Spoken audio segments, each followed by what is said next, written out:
Michelle D. isinugod raw sa ospital, habang ginagawa ang rehearsal sa gagawing Miss Universe pageant sa El Salvador.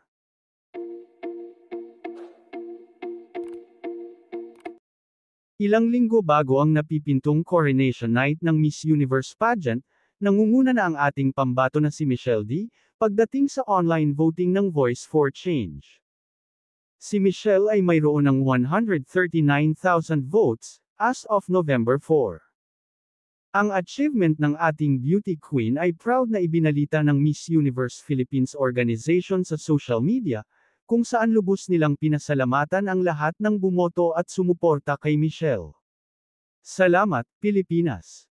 Thank you to all the supporters, pageant fans, bloggers, FB groups, queens, talents, influencers, and general public who have been continuously helping, say sa Instagram page. Samantala, nilinaw ni Miss Universe Philippines 2023 Michelle D. na nasa maayos siyang kalagayan ngayon, matapos kumalat ang chikang na aksidente raw siya, habang nasa El Salvador, para katawanin ang bansa sa nabanggit na patimpalak. Aniya sa kanyang post, "I don't know where the rumor came from, that I got into an accident but don't believe it. We're all good." Anyway, laban na laban si Michelle sa Miss U at in fairness, maraming pumupuri sa lakas ng confidence at fighting spirit niya para i-represent ang Pinas.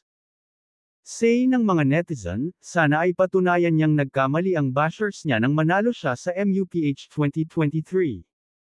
Through bayanihan, we have achieved the top spot for Miss Universe Philippines Michelle Marquez D. in the Voice for Change category.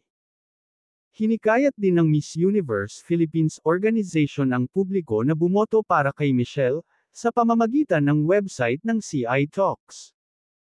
Ang Voice for Change category, ay nagbibigay daan sa beauty queens na ibahagi, sa pamamagitan ng isang 3-minute video, ang kanilang advokasya at hikayatin ang publiko na makilahok para maisakatuparan ito.